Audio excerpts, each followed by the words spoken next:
Yes, I'm Sonja. I'm from Case Study 3, so the risk assessment in Hamburg. And I will tell you a bit about the FAIRification of our data and our process.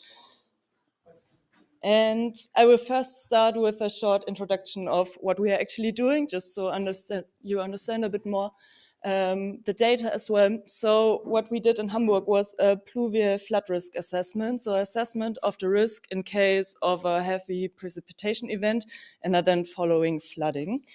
And what we can see is that there's an increase in the frequency, but also the intensity of flooding events in general due to climate change, but also in Hamburg.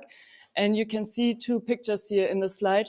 One from 2018, where we actually had a very heavy precipitation event in one of the areas in Hamburg.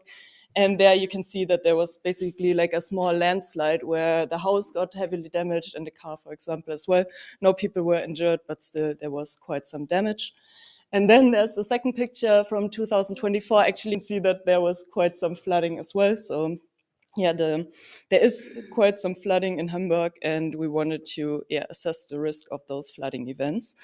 And therefore, our aim was to develop a framework to identify risk hotspots in case of those flooding events, and then also use those identified hotspots to improve climate adaptation in the city. So the city officials know, okay, in what areas of the city the risk is particularly high, and then they can kind of target their adaptation measures to those certain hotspots in the city.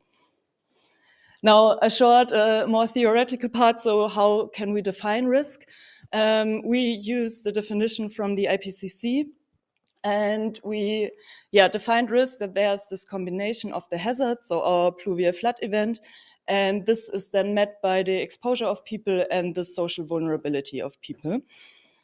And based on those, or on this risk definition, we then chose our data. We have one block of social vulnerability data, and there we use people within the city that are particularly vulnerable to floods. They are, for once, children under 10 years because they are just physically not that, or might be impaired, and also they might not be able to make decisions on their own and are just still dependent on their parents. Then we have elderly singles older than 65 because they might also not be able to help themselves that well anymore in case of a flooding. And then we have social welfare recipients, which is about people that are getting money from the state. And this can be an indicator for poverty because usually those people don't have a lot of money. And people without a high school diploma, because those people, on the one hand, also like education is correlated with income often. So it can also be a proxy for poverty. But on the other hand, we also took it as a proxy of them, like those people being able to get information, for example, due to being not that literate and not being able to read certain information and so on. And this we combined with exposure data, so the number of people for each building, and with the hazard data. And there we got like a simulation, and we had then the water depth of a pluvial flood event in 1 meter resolution, so a very high resolution, which is then kind of fitting to the building level resolution that we already have. And those three data components we then combined together with some infrastructure data, so building outlines and street outlines. And with that, we got this map that you can see here. You can see that there's now different risk hotspots. And we differentiated between risk to mobility and accessibility, which is more about people outside their houses being at risk, so they may not be able to enter or leave their buildings or to navigate through the streets. And then on the other hand, we have pluvial flood risk to well-being, which is more about water actually entering the building and damaging the building, and also maybe putting the people in the building at danger. Yes, so now how did we actually produce these results? So we started with the raw input data, the ones that I just showed you, so the social vulnerability data, the exposure data, the hazard data, and the infrastructure data. And then we did some manual pre-processing and got to basically two data sets. We had the data on exposure and vulnerability for each building then in the end, and also some defined flood levels that we defined based on the water depth. And those two datasets we took then and put it into a software that we created, or some from our team created. And this is a toolbox in ArcGIS. ArcGIS, I don't know if everyone is familiar, but it's a program where you can kind of do some calculations and also some visualizations. And yeah, we kind of put many calculations in one, like, I don't know, workflow or one toolbox. And with this, we then in the end calculated the risk per building and got some output, or our output that I also showed you. So we had then a risk index for each individual building. And this was then put into a paper, so a publication, which you can see here. And those 5 components are then the components that actually need to be FAIRified in the end. And the question was then, how do we actually FAIRify those components? The first, maybe very important part is that we had to differentiate between private data and public data, because some data sets are not publicly accessible, like the city only gave it to us for research purposes, but people are not supposed to access it. And this private data, of course, has to be handled in a different way than the public data. And I will first start now on the left side, what needs to be done to the private data. For once, we need to use FAIR2Adapt variables to describe them. Then we also need to assign a persistent identifier. We need to store it in a repository with access restrictions in this case, because it's the private data.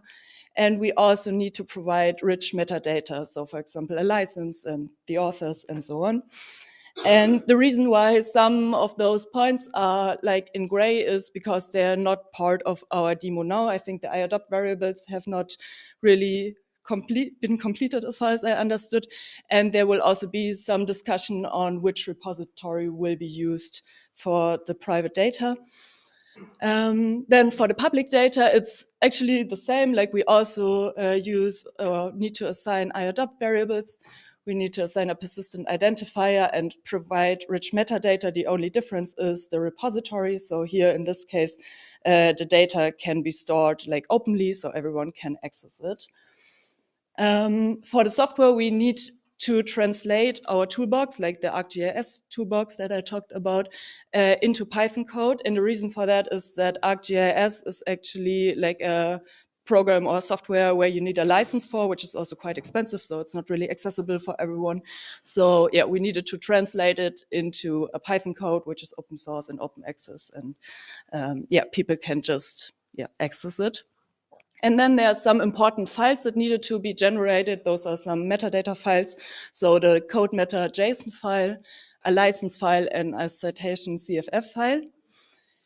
Then output data, it's the same as for the input data, the public input data. So we assign the variables, we use a persistent identifier, we provide rich metadata.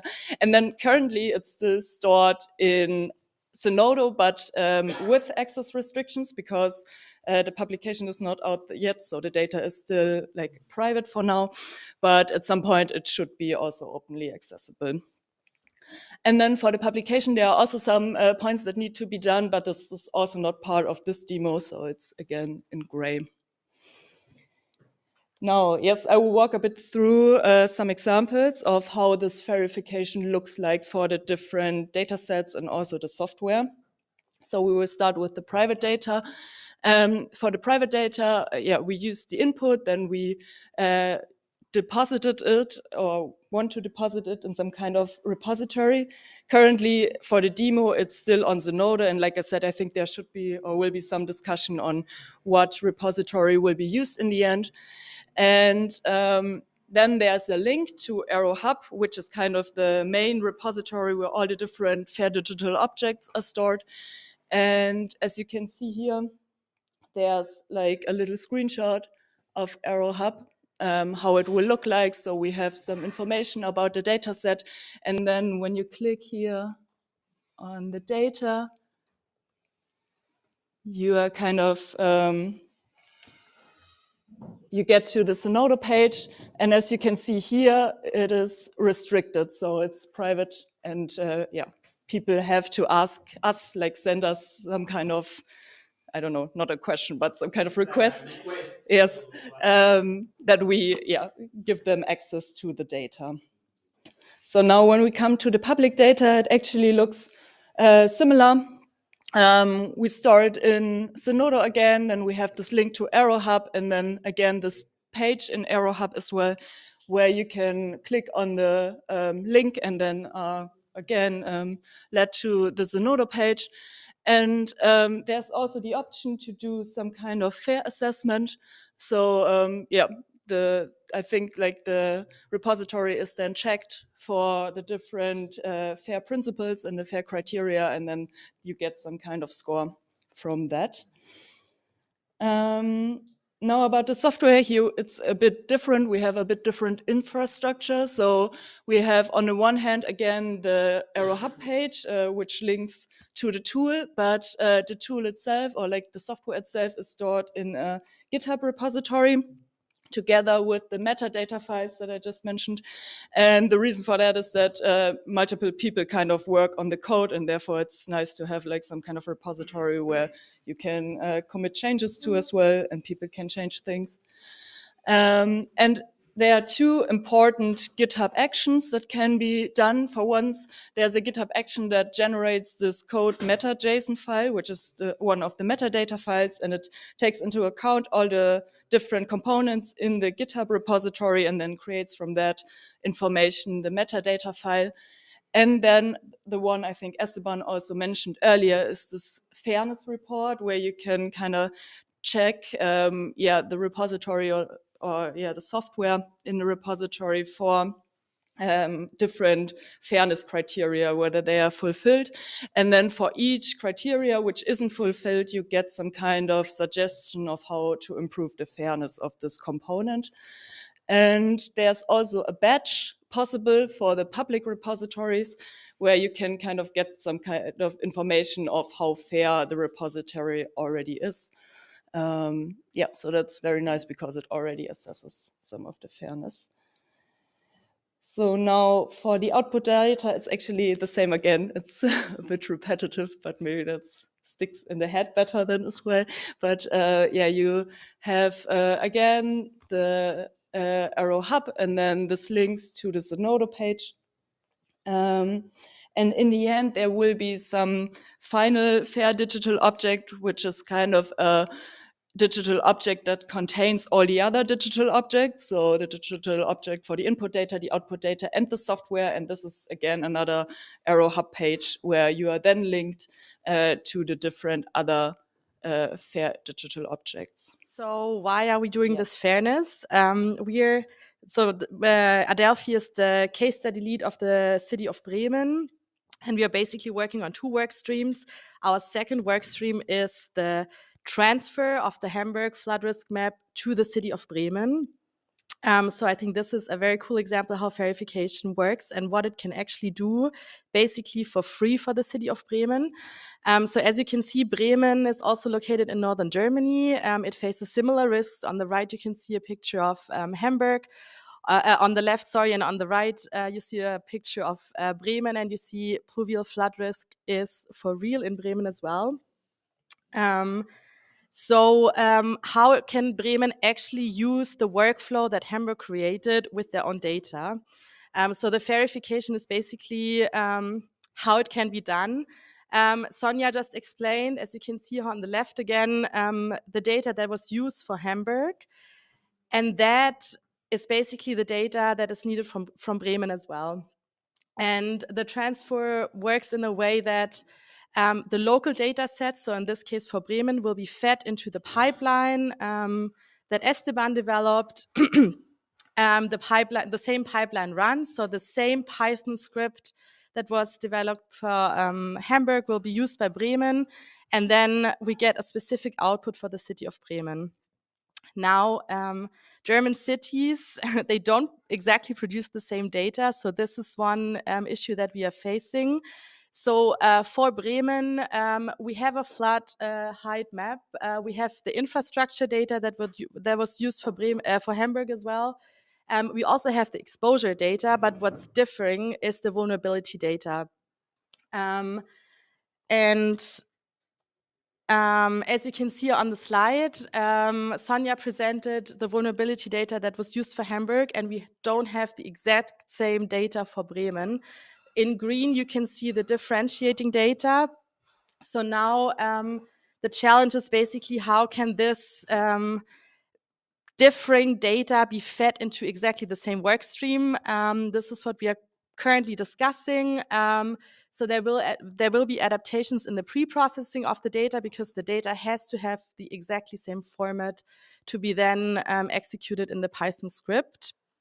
But once this work, we'll actually have, more or less same output with differentiating data.